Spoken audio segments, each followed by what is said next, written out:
Hi guys, this is Laiba Basi और आप देख रहे हैं मेरा YouTube channel. Long time no see for a reason because I was so busy with my exams, but अल्हम्दुलिल्लाह I am all free now. और आप लोगों की तरफ बहुत ज्यादा क्रिकेट का कंटेंट आने वाला है, so make sure to subscribe this YouTube channel.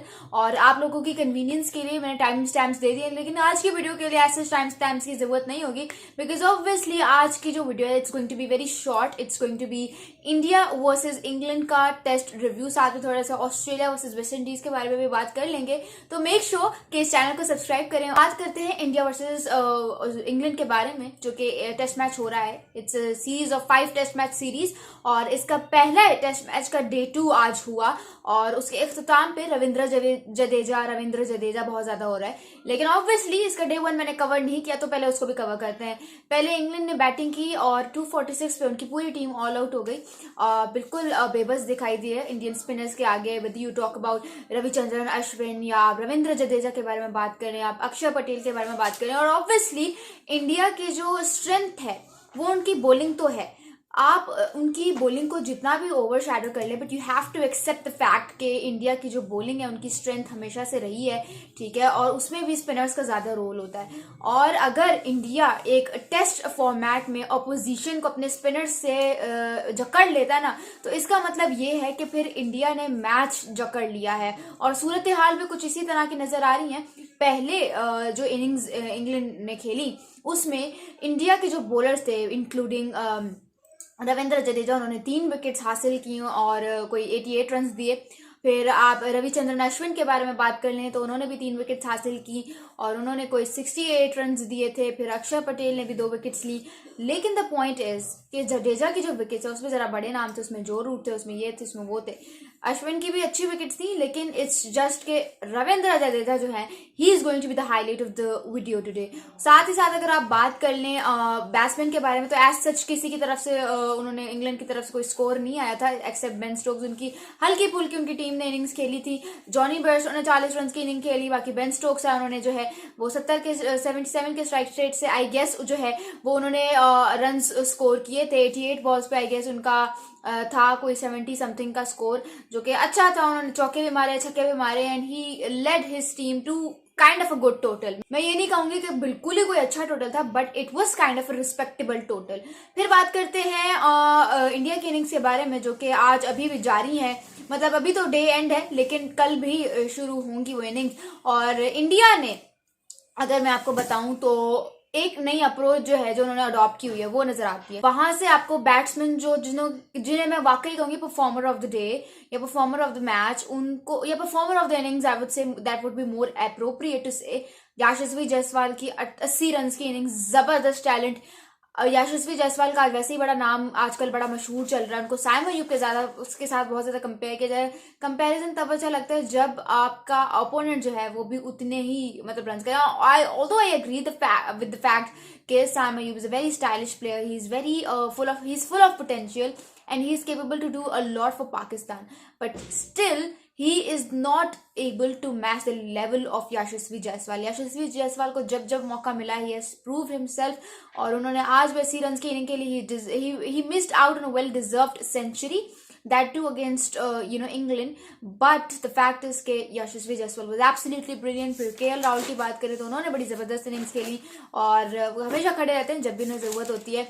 अगर न्यू अप्रोच की बात करूं जो इंडिया के बैट्समैन ने अडॉप्ट की, वो आपको टेस्ट क्रिकेट में भी नजर आ रही है। जिस तरह से बैट बॉल होता था एक टाइम पे, बड़ा मशहूर ब्रेंडन मैकलम ने जो अडॉप्ट करवाया इंग्लैंड से, वो इंडिया भी अडॉप्ट करने की कोशिश कर रहा है। और इंडिया की अगर आप बैटिंग लाइनअप देखें तो उनमें जितने भी बैटर्स हैं they have scored with a strike rate of above 50, या तो 50 या तो 50 से ऊपर है, only for except Shubman Gill वाहिद वो ऐसे बैट्समैन है जिन्होंने काफी ज्यादा बॉल्स पे सिर्फ 20 समथिंग रन की इनिंग खेली और उन्होंने थोड़ा सा टेम्पो खराब कर दिया। But I don't know why Shubman Gill is not able to perform up to his level. Maybe he is struggling with something जो कि उन्हें समझ नहीं आ रहा है कि क्या कर रहे हैं, but yes he has to see कि कहाँ पे he is mistaken. Because obviously अगर आप इतने बड़े मुल्क में, इतनी जहाँ पे ज्यादा आबादी है, you are playing for your national team in your national jersey, और वो भी आप 11 लोगों की टीम में एक प्लेइंग 11 में आना भी एक बहुत बड़ी बात है।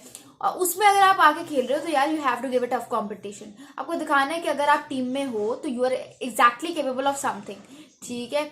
और इस तरह से अगर वो कंसिस्टेंट फेलियर्स का शिकार होते रहेंगे तो मुझे नहीं लगता कि इंडिया के पास उनके बैकअप ऑप्शंस की कोई कमी है।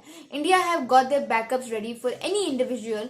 तो मुझे ये लगता है कि अगर शुभमन गिल वाकई चाहते that he has to maintain his place in the team, तो he will have to perform big, he will have to score big runs for his team. उसके अलावा अगर आप बात करें, अगर हाईलाइट ऑफ द मोमेंट के बारे में बात करूं, it has to be Ravindra Jadeja without a doubt. I mean, this video is dedicated to Ravindra Jadeja, the best all-rounder India has ever produced in the history of cricket.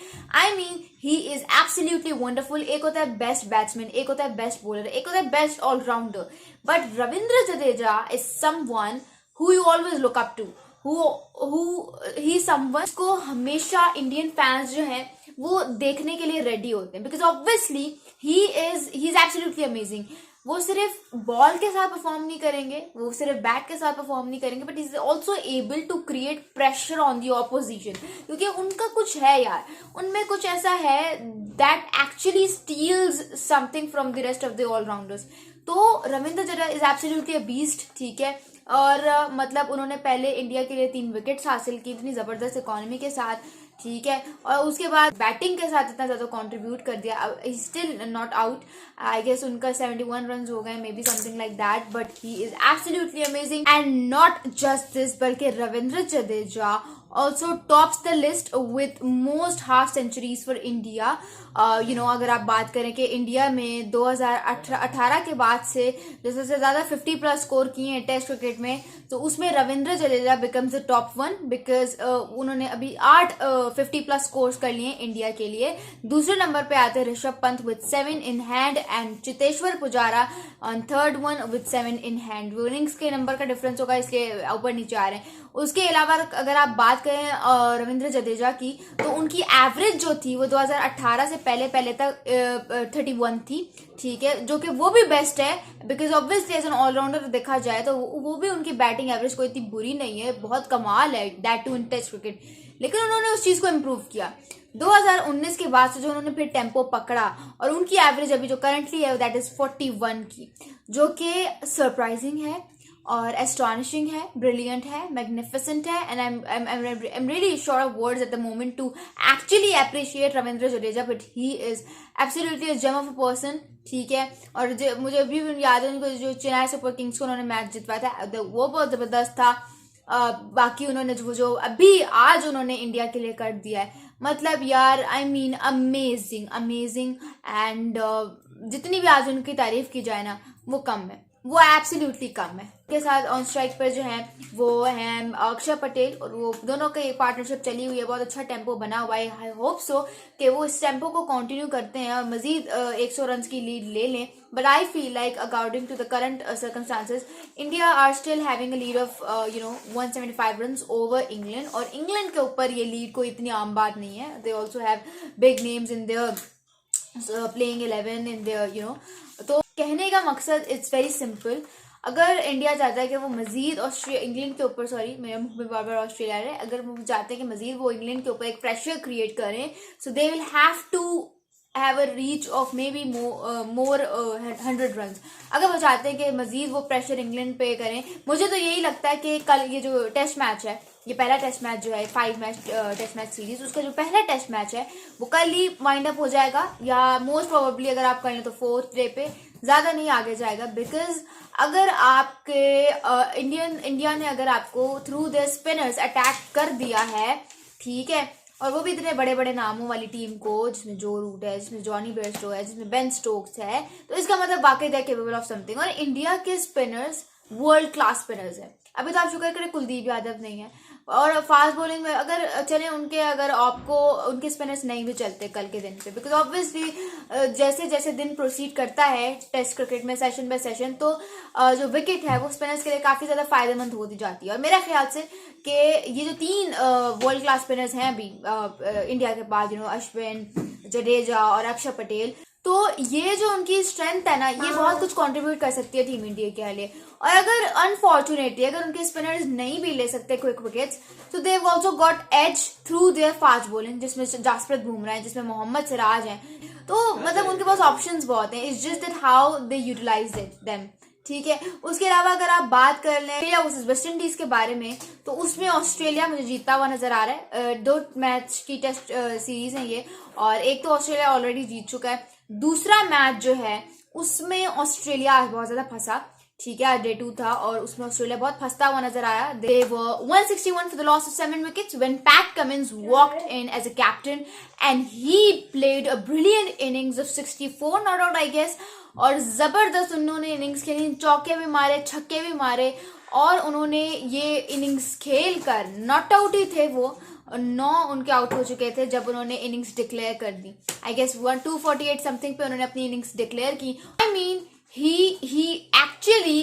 executed the fact through his innings that how selfless he is as a player. I mean he is absolutely brilliant. और मुझे उन लोगों पे actually हैरत होती है जो कह रहे थे कि भाई Pat Cummins did not deserve the award for the best ICC cricketer of the year award. I mean are you even serious? They said that Virat Kohli उनसे ज्यादा डिजर्व करते थे, या ट्रेविस हेड। बेस्ट क्रिकेटर कौन होता है?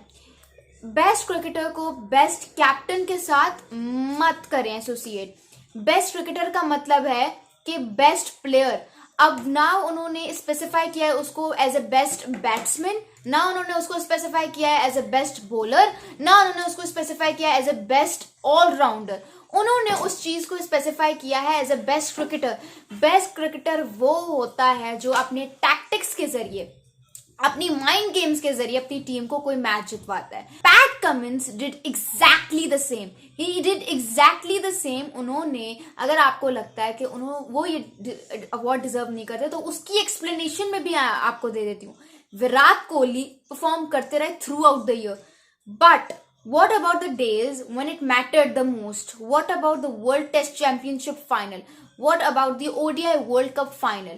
अगर विराट कोहली उस दिन परफॉर्म करके अपनी टीम को एक कैटास्ट्रोफिक सिचुएशन से निकाल कर कोई एक टाइटल जितवा देते, तो तब हम कह सकते थे कि हाँ यार वही best cricketer of the year award deserve करते। ODI cricketer of the year का अवार्ड उन्हें मिला है, which is absolutely well deserved, but best cricketer आप उनको नहीं कह सकते हो।